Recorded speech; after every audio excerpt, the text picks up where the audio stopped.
going on, people? Welcome to United View and welcome to the road trip for Manchester United's trip to the Emirates to face top of the table title challengers Arsenal.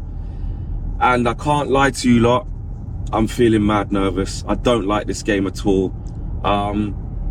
It's a game that, since I've been sort of creating content on different channels and just being in this space, it's a game that in the Premier League, I'm yet to go there and win. In recent years. We don't travel well there. Arsenal absolutely flying. The atmosphere is going to be insane. We already know that obviously we've got potential. I don't think Martial's going to be there. We obviously know about Casemiro. So we've got our absentees of our own. And I'm not going to lie, I'm nervous. I am nervous. If you offered me a draw now, I'll take it. That's my head speaking. But my heart is like, do you know what? Yeah, we haven't got Casemiro. Yeah, we might not have Martial and might have to start Weghorst, and he's only been here a week or so. And yeah, we're early on in our development and they're top of the league and flying and they haven't lost a game at home. Yes, all of those things. But we also haven't been to the Emirates with Eric Ten Hag, you know? Is he going to try something different tactically, which I'll talk a little bit about in a minute? How are we going to handle the emotion of the game, the energy of the game, the crowd? You know how Arsenal are going to start. They're going to be on the front foot. They're going to be on us. They're going to be, you know, playing attacking football, trying to go for the throat, go for the kill. That's what they do. And we have to defend well. I actually think, to be fair to us, this probably helps us a little bit more in terms of the way that Arsenal will play. So obviously against City, you know, they had the ball. We could counter. We could be effective in that counter, and we could, you know, try and stifle and nullify the opposition who are going to dominate the ball. Against Crystal Palace and other away games that we've had, how many times have we seen us kind of be quite lethargic, not control the game for large points? Our performance levels go up, then they go down, then they go to the middle, then they go up again, then they go down. We find it hard to kind of get a continuous level of performance away from home. We nick games, and I'm not saying we can't nick this, but there's so many key areas of the pitch, so many key components that we have to get right about this performance in order to try and get a positive result. If I go to how I think Arsenal start the game on the front foot, I know it's cliche, but you have to ride out that you can't concede first, or you can't concede early. Obviously, we want to score early, we want to get in the lead, we want to win the game. But in trying to do that, we can't make silly mistakes. Arsenal is a place where, yeah, okay, they're going to be on the ball, but in transitions, we've got to look after it. We've got to show a little bit. And in the first 15, 20 minutes, you know, we might have to suffer a little bit, or not even suffer, just defend properly.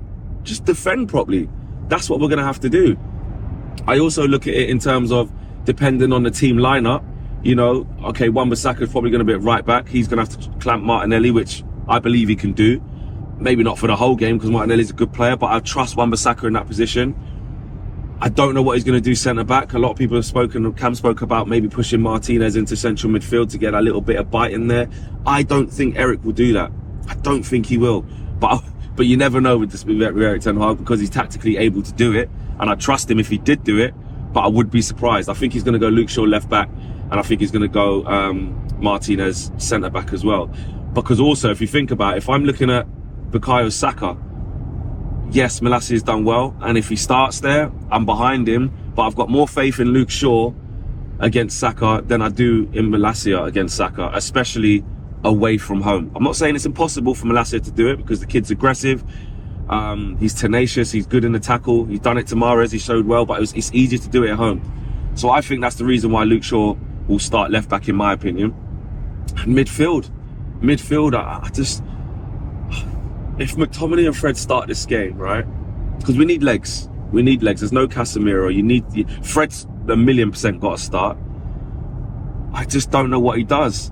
Actually, it even depends on what's going on with Anthony as well, because he hasn't been great. And away from home, we need everybody at it. We can't be having him as a passenger, giving the ball away every time we get it in transition, every time they turn the ball over, every time we can counter-attack, and he's slowing it down. We can't have that too. So could he put Bruno Fernandes on the right, Eriksen to the 10, and Fred and McTominay sitting in the pivot, or Fred and Martinez in the pivot, but then have Malacia at left back and Luke Shaw at left centre back? So there's so many options that he can do. Also up front, I mean, go with Garnacho. go for the kill. If there's no Martial, I looked at Weghorst, obviously we all saw him against Palace. Can't judge him 100% off of that. That is tough to do. But at the same time, Martial is a bit of a glue, and if we haven't got that, does he go with Weghorst in a big game like this straight away? Well, that's what we bought him for, to fill in as option B. But what would Marcus Rashford look like up front? You know, I think when we made changes in the second half and Marcus Rashford went through the middle, I believe, or some of his goals come from the middle anyway, against Arsenal, if I've got that right. I can't remember exactly, but I remember he was running either from outside to in, or he was already up front. I can't remember the exact changes we made. Him bearing down on goal, running through against in between Ben White and Saliba, I think it was, causes massive problems. And in transition, we need that speed and count and pace on the counter. Do we just go Rashi through the middle and start Garnacho and go Bruno on the right? There's so many options, which I have no idea what Erik ten Hag's going to do. But at the same time, I don't think we'll do anything drastic, you know? I don't think we'll do anything drastic. But as I say that, look when we started against City. And this is why, to be fair, you can't put anything past Erik ten Hag. Because when we started against City, there was a lot of eyebrows raised. You know, Luke Shaw was centre back, Malacia was left back, Bruno was on the right, I think he was. So yeah, there's loads of different. Was Bruno on the right in that game? Yeah, it was, because Anthony didn't start; he came off the bench. So yeah, there's so many different options that Erik ten Hag can do, and I don't know exactly what is going to be the best one. I just want to see us play well, make a statement if we can, and obviously get something out of the game. At the end of the day, win, lose or draw this game. Well, actually, let's think worst case scenarios. Obviously, if you win, we're over the moon. If we lose this game, it's not going to derail us. With where we are in our development, it's not the end of the world. We put ourselves in a good position in the table to be able to do what we want to do and get to where we want to get to. But if you are going to lose, there's a way to lose. I just want to see us play organised. I want to see us play well. I want to see us go for it as well. I want to see us have that belief, because that's another thing. Yeah, Erik ten Hag said it before. We beat them without Casemiro before, and we got to do it again. Okay, they didn't have Partey, but so what? There's no excuses. Let's go there and show that we are making progress as a team, and that we can put in a decent performance against arguably the best team. Well, they're the best team in the league right now. So that's what I want to see us do. I want to see us be fearless, and I want to see us take the game to Arsenal at the Emirates. It's far too many times we've gone there and we've kind of just drifted through, and then mistakes have cost us. If I think back to last year, I remember I think someone crossed it, and then left from our right hand side, Arsenal's left, someone crossed it, then they got a tap in. Then I think Alex Tellers made a foul or conceded a penalty. Then it was 2-0. Ronaldo scores just before half-time. Then we had a chance to make that game 2-2. We had Arsenal after half-time, to be fair, and we showed a little bit then. That's with Ralph Rangnick. But we showed that we had a little bit of fight, and Bruno hits the post in that moment, and then the game's, that's it, the game's gone. Then they go and score, and it's 3-1. But in moments we showed fight, we showed a bit of character, but essentially it wasn't enough. It was still the same old story, which I predicted at the time.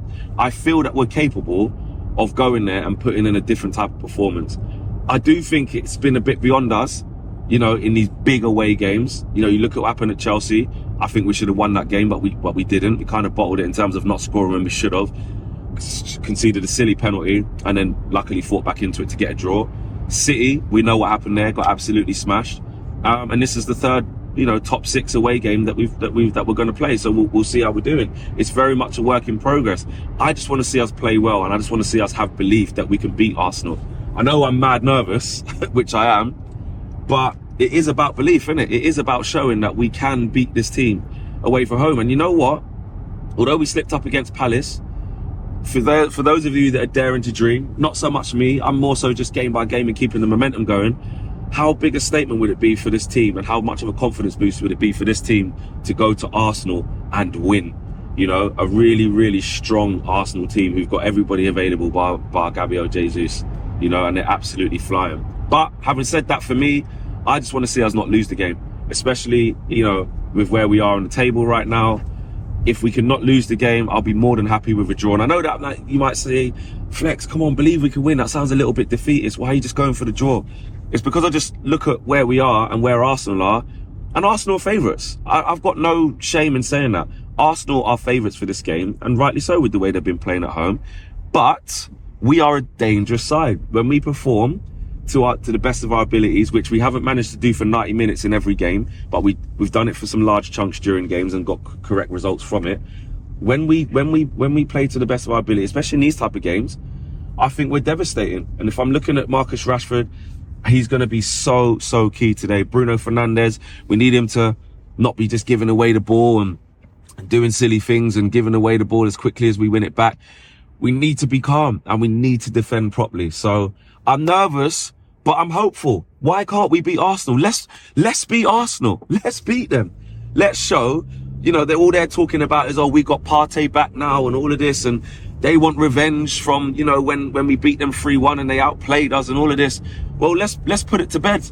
Let's put it to bed. There'll be nothing sweeter than going on their patch for the first time in a long time and beating Arsenal. It would be absolutely massive. I think Cam said it on Box to Box with Turkish, Culture Cam, sorry. He said this is massive for bragging rights, and that is what it is. If we win, doesn't mean we're going to win the league. If we lose, doesn't mean it's crisis and we're rubbish and all this. Everything is still relevant. So go and enjoy it. Go and enjoy it. We've managed to put ourselves in a fantastic position. You know, it's not like it was last year where we were absolutely shocking. Enjoy the game, man. I want to see an entertaining game and I want to see us go for it. We have to believe we can beat Arsenal. Newcastle went there, don't get me wrong, defended for their lives and were horrible and wasted time and etc, etc, etc. But they got a positive result out of it. And I know not many other people have in the league at Arsenal. But one thing I will say is that they usually do concede. I think the Newcastle game is probably one of the only games at home, even though they've won a lot of them, that they haven't conceded. If I look at Fulham, I think they came back to beat them. I think Villa, same thing.